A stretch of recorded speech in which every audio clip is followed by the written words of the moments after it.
During the past year, we've seen unprecedented changes and challenges in our country, including those the call for social justice triggered by the killing of George Floyd.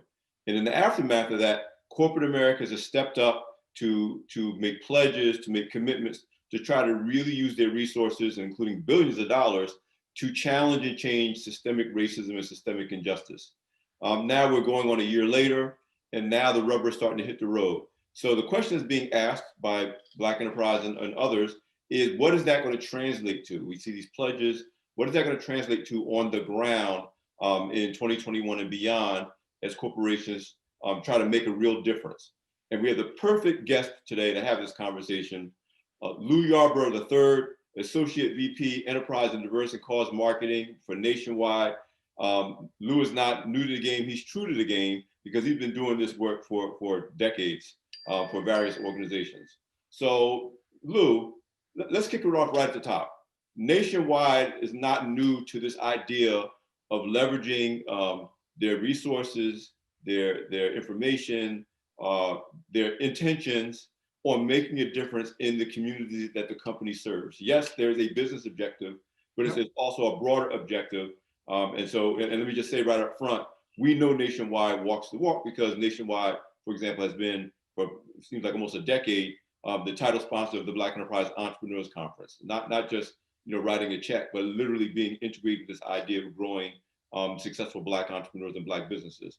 But talk to me about what you're seeing as a marketing, cause marketing, diverse marketing expert, a veteran in that space, in the landscape over the past year. What's different now than it was maybe a year ago today or before the killing of George Floyd and what we all saw on television? Yeah, well, first of all, thanks for having me. It is a pleasure to speak with you again. And one of the things that we're seeing happen, what's changed is fundamentally diverse audiences have always asked three questions of brands. And they are, one, are you intentionally speaking to me? Two, what are you doing in the community that is important to me? And community is not just your zip code. It could be a mindset. It could be a cause. And then the third question is, do you do business or do you work with people like me? And those are questions that diverse audiences have asked of brands and companies for decades.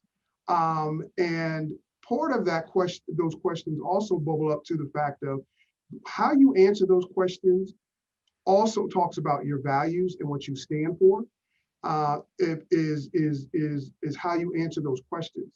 And what's happened is now with the outrage that we saw with George Floyd's murder at the hand of the police, now you're getting general market populations asking some of the same questions of companies.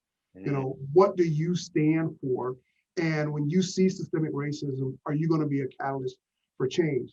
And so the good news for us is, as you said earlier, we had already been doing that. We had already been focusing in on the areas of housing, areas of economic empowerment, the areas of education for diverse audiences for years, because it goes back to how we were kind of started as an organization. Nationwide started as a small group of individuals who lived out in a rural area and felt, hey, we should be able to create more value for our community because it's not the same as folks who live in a city who drive more, there's more traffic and things of that nature. And at the same time, how can we be a positive difference in the lives of others? So that's truly part of our DNA as a company. And so we have been working with organizations like Black Enterprise around economic empowerment, supporting the Entrepreneurs Conference, as you said, the largest gathering of African-American businesses. We have been working with HBCUs through the CIAA and education. We know how important education is to an individual and how it can change not only the trajectory of that individual's life, but their families and people around them, as well. And housing has always been, one that's been important to us as well. Over the years, I've gotten to work very closely with Lisa Rice, who's the CEO of the National for Housing Alliance. And one of the very first times I met her over a decade ago, she said to me, Lou, if you tell me your zip code, I can tell you a lot about your life because so many things are impacted by where you live, your health care, whether you got access to fresh food, your education, even your job is impacted by that, and your safety and well-being. And so, those are areas that we have already been really focused on. So when we got those questions from the general population saying, hey, what are you guys going to do? My response was, first, let me tell you what we've already been doing before I get to what else we're going to do. And so we're always, we know we can always do more. We always know there is more to do. And that's why we partner with folks like you and others, because we know that we can get more done together than we can do by ourselves. But one of the areas that we could do more in is the area of criminal justice. And so that's where we have invested in and supported new initiatives this year with the Bail Project, the Equal Justice Initiative, as well as the NAACP Defense Fund and some local NAACP chapters. So what we're seeing is that now companies are going to have to answer that question that we've been answering for decades, not just to diverse audience, but to broader audiences. Depending on what survey or research you look at, it's either 68 or 75% of all Americans are asking, what does your company stand for? And what are you going to do when you see systemic racism before they even consider doing business with you? So that's what's changed, Alfred. I mean, there must be at least a half a dozen executives I've interviewed on this show from various corporations in the past year, and of course, some entrepreneurs that serve those corporations. And they have all said what you said. The biggest difference is that this was once a conversation that was limited primarily to Black and brown people, Black and brown communities. And maybe for the first time in a very long time, if ever, now it's a collective conversation where non-Black people, non-brown people feel like they have a stake in this conversation and feel that they have permission, if you will, to weigh in and to inquire in the press and to make their feelings known about what needs to happen. So one of the reasons I wanted to have this conversation with you is that, I mean, we know about changes in the marketplace, and even when you talk about COVID, when you talk about the call for social justice, these are all marketplace changes that all businesses have to respond to. So there is a business element to why you can't just pretend it's not happening. Right. And that translates into media announcements, reputation management. What are we going to do? As you said, what do we need to tell the world where we stand, what are we going to do? And that's where we've seen, announcements that we're going to put $100 million to this and $1 billion toward that. And we're going to, again, things that companies have already been doing, like nationwide, but these have been an incremental, like on top of that, here's what we're going to do, as you said, to focus particularly on social justice. But you have made your career as one of the top, executives in the nation on what does that look like on the ground when all is said and done. Yeah. After the corporate announcements, after the press release, after the CEO statement, after the pledge, whether that pledge is money or resources or some combination of the two, you have made your career in saying, okay, what does that actually mean in terms of impact? What does that look like for you now as we move into a new year? A lot of the expectations of what's supposed to happen will happen as COVID mercifully subsides, hopefully during the course of this year, and we'll start being able to really engage fully in the work of business and engaging in communities. What does that look like on the ground for you? Yeah, so for me, I'll give you a perfect example of what it looks like for me. It's been about a year or two at the I use the CIAA basketball tournament as an example. And one of the things that I mentioned earlier is that education is a game changer for a lot of folks, and we realize that. And one of the things that happened is that we also provide scholarship dollars. And it just so happened that year, one of the events that we have on the court where folks can win money, things to pay towards their tuition, a young man, won $5,000 to go towards his school. And you know, we give the big, you know, styrofoam check with the name and the money amount on it. This happened on a Thursday, Alfred. And this young man proceeded to tell me his story after we awarded him the check, that he was a senior in school and that he needed that money to finish his education, to graduate. His family wasn't in a position to do that. And now he's going to be able to fulfill his lifelong dream of getting a college education. And he carried that styrofoam check for 3 days. I saw him on Friday in the arena. I saw him walking downtown, you know, Charlotte with it. I saw him at the championship basketball games. And he told everybody, one, how he was going to finish school, and two, the company that was supported helping him do that. And those are things that, yeah, it's hard to measure it in what I would call hard measurements, but everybody knows that the impact of that. Everybody knows the impact of changing one young person's life at a time for a college education. And so for us, it's really looking at more opportunities to do things like that, where we're engaging with diverse audiences in a meaningful way. That one, they know who we are and what we stand for. And then two, we can have that ongoing dialogue with them. They can share their stories with us, because and then we can share it with broader audiences to bring more people to the community to support it. You know, this isn't just a nationwide challenge. Yes, we want to be a catalyst for change, but we also want to be part of a bigger community because there's enough room for a lot of people to, this didn't just happen overnight. And so, you know, we want to, one of the things that's going to look different for us is we're going to tell our story a little bit more than we have in the past. Because before, we probably wouldn't have shared that information, that part of the story. And hopefully that's a good example of what it looks like on the front lines for us. So one of the things that I've heard from executives like yourself over the past year, and I know you and I know each other. We know each other for a few years, so I'm kind of got a little bit of advantage over our audience. But I know this is meaningful work for you. I mean, it's a career, it's a job, it's the way you support yourself in your family, your household, et cetera. But this is meaningful work for you. Even that story you just told says it's meaningful work.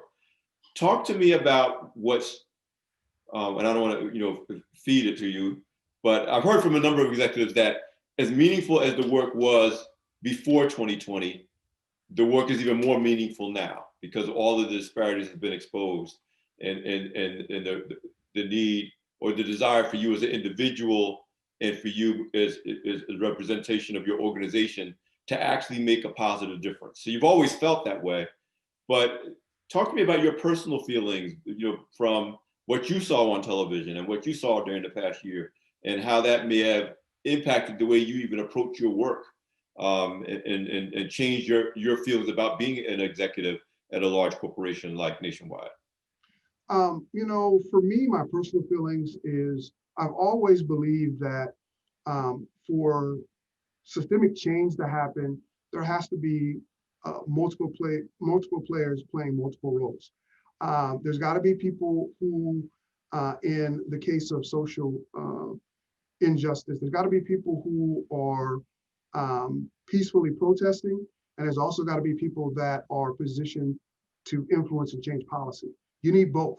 And sometimes what happens is, depending on where you fall in that arena, those two don't always work together. So for me, I was re-energized and rededicated to bringing those two camps and mindsets together. That was one of the things that changed for me. The other thing that changed for me, quite frankly, is that the greatest lie that perpetuates systemic racism was that it wasn't happening.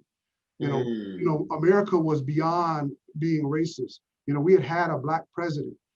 So the racism is no longer around, and it's only in the heads of those Black and brown folks who claim that it happens to them. And for the first time, they saw with their own eyes, like a lot of us on TV, on film, a brown man losing his life at the hands of a police officer on video. You cannot deny that. The second thing, Yeah, they saw, you can't unsee it. The other thing is that they saw it day in and day out while they were quarantined in their homes due to COVID-19. They saw the numbers and the disparity, disproportionate impact of COVID-19 on Black and Brown lives. They saw it, and people were talking about it every day. And so you can't really value people and support a system that is racist and inequitable. So that was one of the things that changed. And because of that, it made the cases that I had to make with business partners, internal and external, a lot easier to make because they had that additional context. So you can't speak for all of corporate America. Right. But I'll go on record to say that Nationwide is the kind of company that I think could set an example for broader corporate America. And again, Nationwide has been at this kind of work business for a long time. But there's a lot of new companies, like you said, because of the new context, the new sensitivity, the new sense of awareness. A lot of new corporations are saying, okay, we got to get off the sideline and really get into this effort to challenge systemic inequities in our society. That we have a responsibility as not just as corporate citizens, but as people with broad impact on communities for hiring, business, quality of education, outside of the federal government or government in general. Corporate America really drives a lot of that equation when it wants to. It doesn't have to, but when it wants to.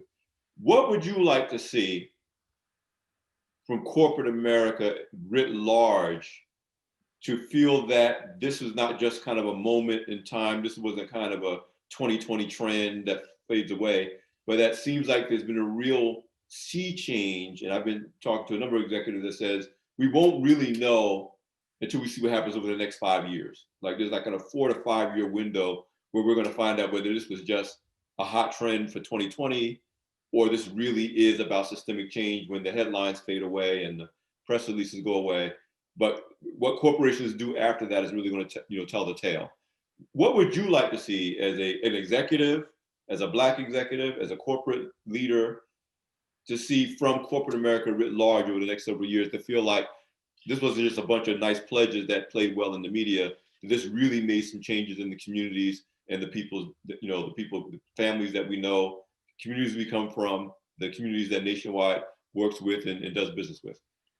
One of the things I like to see is one of the reasons I came to Nationwide is, I worked here in Columbus, Ohio for a number of years, and I've always been a volunteer for a lot of charities and community work over the years. And before coming to Nationwide, every charitable event or community function I volunteered or worked at, there was always somebody from Nationwide that was there.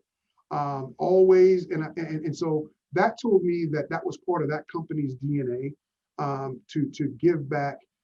They had a responsibility, knew what that responsibility was, to support the greater community outside of their four walls. And so one of the things I love is that I would love to see in the grassroots organization volunteering in every city across the country, that there are 4 or 5 at least main companies that are always there, because they have said that it is important to us in our corporate culture to be a catalyst for change in our community. We are, because we're a mutual company, a little bit different. We don't have, shareholders, but, I've heard from our CEO, Kurt Walker, I've heard him say multiple times, hey, we're a financially strong company, but we do so we can keep our promise to our members. We do so only to be there when our members need us. And that kind of mindset is one that I like to see more organizations lean into, because the reality is when you put people first, the profit, all the other stuff comes with it. That's not necessarily the case in the other way around, and we've lived through that. So that's one of the things that, I would hope to see, is to see more organizations realize that leaning into your company values and placing people as your top priority as an organization. That's the only way that you're going to have this continuous, sustainable change that you and I would like to see moving forward. So that it's not just 2020 and to 2025, it's continuous, because a lot of these problems around housing, around economic empowerment, around criminal justice, they took more than 5 years to get where they are. So it's going to take us probably more than 5 years to change that. But it starts with the mindset of the organization, and that organization, it starts from their leadership, and then communicating that vision down to everybody in the front lines. For example, everybody from our CEO to our front line know why we exist. We exist to protect people, businesses, and futures with extraordinary care. That's why we exist as an organization. And I think that to get more organizations lined up in that mindset, they've got to be very, very clear on why they exist and what part that they want to play and need to play to be a catalyst of change in our communities. Speaking, I'm going to have you take your executive hat off and Okay. put your Lu hat on.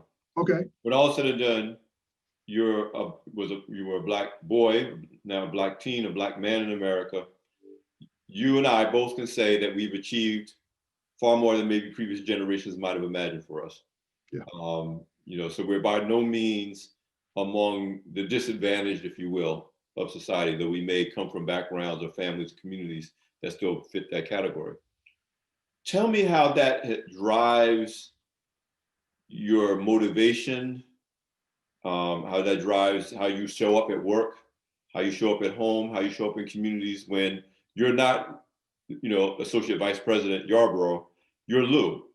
And one of the things that was visceral for all of us with the killing of George Floyd is that we don't wear our resumes on our chests. Nobody's asking for your business card before the cops pulled you over. We all looked and said, that could be me. Yeah. That and that was the biggest, not just from men, but Black women too, that looked and said, my white colleagues look at that and they're appalled, but they're not appalled from the perspective that that could be them. Yeah.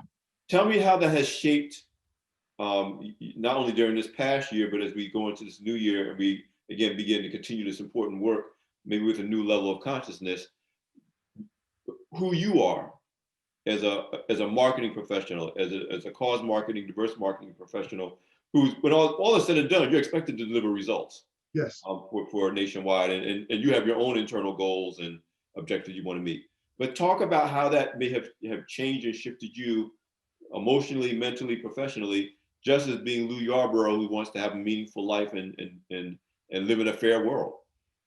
What it's done for me is refocus and pay more attention to my actions and be a little bit more intentional about everything I do and sharing it. I don't know who said the quote, but I'm really living into the saying that we are our actions. You are your actions. And so now when I am working with a church organization or a community organization, I'm sharing with them the why. And to your point, before I was Lu Yarbrough, an executive at Nationwide, a Fortune 100 company, I was a Black child, a Black teenager, Black young man. And, some of the, have I been stopped by the police? All those things have happened to me in my life. I know what a college education can do because I'm living it. I know what difference it can make. When I go back, to my hometown, there are some people who started out with me in the same grades, in the same classes, had the same opportunities that just made different choices. I still interact with them. I still have conversations with them. I still try to encourage them. But there's a few of us, to your point, who made different decisions, and I see the lives and the quality of life that we have, as well as our families. But the greater picture is that I'm not an island. And so what I'm able to influence as an individual has a rippling effect. And when people realize that what you do as an individual has a rippling effect, it gives you a little bit more energy when you have to deal with things that may not be as pleasant. Because I look back and say, here's why I'm doing this. Here's why it's worth it. So I'm being very, very intentional about sharing the why, but trying to encourage people to make differences that gives them opportunities. Make decisions that help them help others as well. And then remind those who have, uh, gotten some level of success, what can you do, to help others? Alfred, every morning when I wake up, I ask myself, what is Lu Yarbrough going to do today to live up to his promise? I'm here on this earth because I have a promise. Some people use the word potential, but I ask that. And then the second question I ask is, who am I going to help today live up to their promise and live up to their potential? But this year, I've added an additional one, which is, what am I going to do to help America live up to her promise? That one wasn't in kind of my wheelhouse until 2020. And I think that, being intentional on that third one, what can I do to help America live up to her promise, is what's different. It's what fuels Lu Yarbrough, the person, regardless of, professional relationships or professional goals or personal goals. Wow, wow.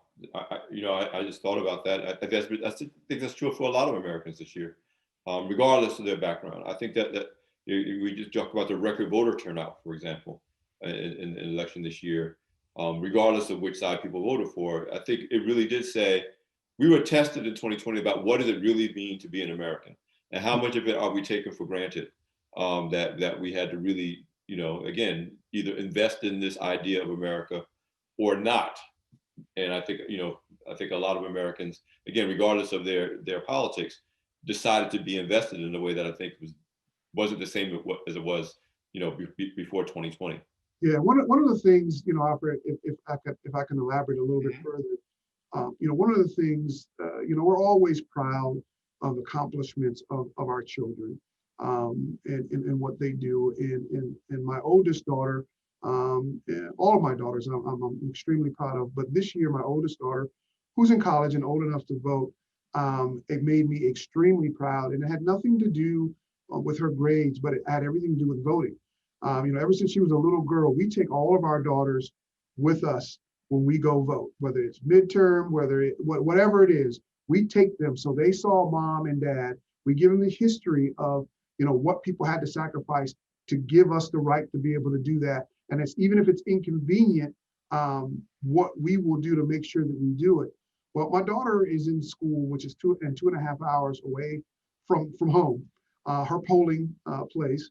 And we all had, because of social distancing, had, applied, to vote absentee. The information never came. We never got our stuff in the mail the way that we were supposed to.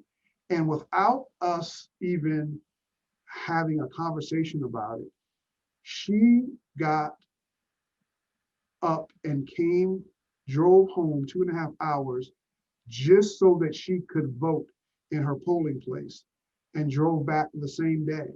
And that was by an example that she saw from us, and us encouraging others. So, it is those actions that you take, they do have a ripple effect.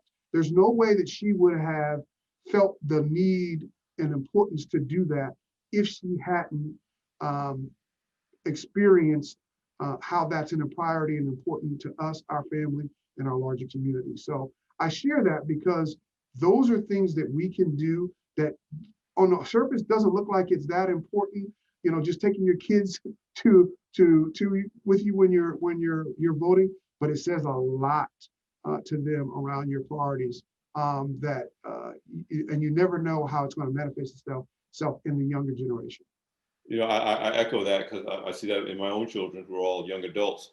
Not that they weren't conscious before, because they're Black enterprise kids. So, but there was a new level of engagement for them. And like your children, they grew up me and their mothers taking them to the polls. I watched them vote for the first time, taking a picture when they did it, so they know it was something special. But it still was a whole nother level, not just for our kids, but for young people, I would say, in America and around the world, that that was an awakening, not unlike a generation that was awakened by the civil rights movement 40 years ago. As we come down the home stretch, I want to zero in on this idea that you rightfully raised about the DNA of companies. Nationwide has a DNA, Black Enterprise has a DNA. Every company, small and large, has a DNA that kind of dictates their values and how they're going to operate in the marketplace. And that DNA has come into play big time as we look to corporate America to make a difference on the battle for social justice. Two things have been raised to me consistently by both people in corporate America and observers of corporate America, that's going to be necessary for that DNA to change. And I kind of want you to address briefly both of them. One is we need more Lu Yarbroughs. We need more Black people in leadership in corporate America. People who are VPs, associate VPs, senior VPs, executive VPs, CEOs, CFOs, C-suite people. That the DNA doesn't really change if there's not more diversity in leadership in corporate America. So that's the one thing. The second thing, and I think we've alluded to it a little bit, is that non-Black people in leadership in corporate America have to be newly sensitized, and some of them have been in the past year, to the idea that you don't have to be Black or brown for this to matter to you personally. That the whole mindset of leadership in corporate America, regardless of race, has to be different for the DNA of corporate America to change, for it to operate differently going forward than it has in the past. What are your thoughts about that, both inside Nationwide and your observer as a corporate leader writ large, about those two things, getting more Black leadership in senior level management in corporations, and then also the other side, which is, even if you're not Black, you should care. This should matter to you. Yeah, and that that's a question that I get often. And like you said, our companies have worked together, for over a decade. So we know each other well. You know that our C-suite is diverse. We have 25% of our C-suite is diverse. 25% of our board is diverse. That goes all the way through the organization as well. But that doesn't happen by mistake. We've got our Chief Officer of Diversity, Equity, and Inclusion, Angela Bretz, our Chief Administrative Officer, Gail King. They have a whole lot of programs and initiatives to make sure that we build the strong pipelines. And we could spend a whole nother episode talking about that, and maybe have one of them go into that even better than I can. But the reality is that it's intentional. We have through those offices, we had Catalyst for Change conversations where we had Gail, who is our Chief Administrative Officer, Angela Bretz, our Chief Diversity and Inclusion Officer, lead some of these conversations with police officers, with elected officials, with folks who were Black and folks who were not Black. And we did it on a very consistent basis in a way that was safe for everybody involved. And I share that example because that example helps both of those 2 points that you made. Is one, it shows the fact that to make sure that pipeline stays healthy, you've got to show people that look like them in that pipeline. That's to be noted, though, they're both C-suite level assignments. Right, absolutely. So that's one. But then when you create an atmosphere where you can have a meaningful dialogue on topics that maybe folks that are not African American or a person of color to ask questions, then that's when it becomes real to them. I can't tell you how many times we've had some of these conversations where I've talked to white colleagues who want to talk more about what's white privilege. I've heard that term privilege, but I wasn't born with a silver spoon in my mouth. I wasn't born with X amount of dollars around it, and it's like that's not what we're talking about. The fact that you get the benefit of doubt in some arenas just because of your physical characteristics that I might not get, that's what we're talking about. And it's like, oh, I get it. And so that's why it matters. So for me, that's one of the living examples that examples I can share within that I've experienced here nationwide within in the last year, but really being intentional about making sure that that pipeline is strong. And I've heard our CEO and other C-suite executives say, our diversity makes us stronger. Our diversity fuels our culture, and our culture, outlasts and is more important than strategy day in and day out. Yeah, you got to have a strong strategy and the right people, but if you don't have the right culture to facilitate that strategy, it's not going to happen. So having that leadership that realizes that, diversity of thought, diversity of experiences, all those things make you stronger as an organization, makes your culture stronger. You don't have to fight. You don't have to swim as much upstream on things that matter because it's there, part of this other conversation and part of the values that they come to the table with. And I would almost say, just based on what you shared over this total conversation, that you can use the word DNA and culture interchangeably. Absolutely. You're right. Culture is what a company does just because it's what they do. That they don't even think about it. This is what we do. And then you can focus on how do we do it and who do we do it for, but you're not wasting time saying, well, who are we and what do we do?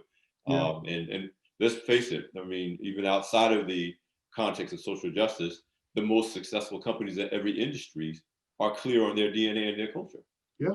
So it's about a competitive advantage in addition to being socially relevant and socially beneficial to Black communities and beyond. Lou, just to close out this conversation, and you already made the point, this is not going to get fixed in 5 years. We're talking about centuries of a system that has been created. We made, as a nation, I would say optimistically, a significant amount of progress in the last 50 years, 50 years that Black enterprise has been around. There are lifetimes, because the mere fact that we're sitting around having this conversation in the positions that we hold, doing what we do, says we made progress. Yeah. That said, we do have a long way to go. And so I don't want to put you on the spotlight 5 years from now, we've been to the mountaintop and everything we've overcome. But and I want you to speak as a corporate observer and a corporate executive, what does progress look like to you in, let's say, 2025? What does it look and feel like when you take this watershed year of 2020, going into 2021, everything that we've seen, everything we've experienced as a nation, as a world, because of the global pandemic, and then we say, okay, corporations like Nationwide are stepping up, trying to make a difference, even beyond whatever they did before 2020. What does at least some of the characteristics of a win look like for you as we look at the price of the emotional price that we as a nation paid for what we experienced with George Floyd and others? But obviously we have to have a certain degree of optimism that we can make it better, or why even try? Yeah. So what does that look and feel like for you as we close out this conversation? What that looks like to me is, one, I kind of talked about it before, being very intentional and knowing, what your values are and your highest priorities. And if your highest priority, like ours at Nationwide, are people, then it makes it easy for you to have a dialogue of, hey, instead of corporations trying to compete with one another to support companies that are doing good, organizations that's doing good, change that conversation to say, hey, there's enough wrong for us to work together to fix it together. It's bigger than a industry competition. It is bigger than your company's bottom line. Yeah, you got to be a strong financial company to honor your promises to your members and your customers and things. I get that, but also realize at the end of the day and be open to, hey, you don't have to do it by yourself. Nationwide doesn't have to be the top company in everything. And some of those things we can play a supporting role, and nobody feel any different about it. The more folks, the more companies who have resources, who have similar understanding of what's important, and really wake up in the morning saying, I am going to go to work and figure out how I can help America live up to her promise, along with how do I make my company live up to its promise. That's what we need. Success looks like more companies having that conversation, having individuals in their organization reach out to other organizations and pull them along. Because again, the organizations, the people who are doing the work directly, that might not be your core competency as an organization. And we know that. I know that, and I have had that conversation with many executives here. But the one thing we can do is we can partner with and support them in the work that they're doing, and then stay focused on our core competencies. So that's what it looks like to me. It looks like companies partnering with one another more, and being very, very clear on what their role is, and being an agent for change. So we graduate from individual companies like Nationwide being outliers to a kind of a whole new standard of corporate citizenship, if you will, that can help move the needle. Absolutely. Absolutely. Listen, Lou, I'm so glad. I know it's the beginning of a new year. Thank you for taking the time. You are a very busy executive, and I just appreciate you taking the time to have this conversation. And obviously, I'll be remiss if I didn't say that Black Enterprise really appreciates Nationwide as a partner. But I appreciate you personally, because you got work to do, and you took some time to have this conversation for our audience. Not at all. And I appreciate you and the whole entire Black Enterprise family for the work that you do day in and day out. And that's what makes it so easy to have a partner like you. Everything that you guys do and we work with, I just appreciate the attitude of excellence by which you guys approach everything.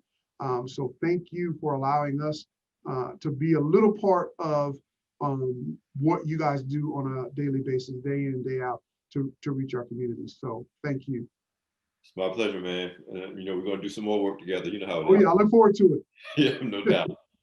Listen, I'm Alfred Edmond Jr., Senior VP, Executive Editor-at-Large at Black Enterprise, and you just listened to the latest edition of Beyond the Hype. Take care. See you next time.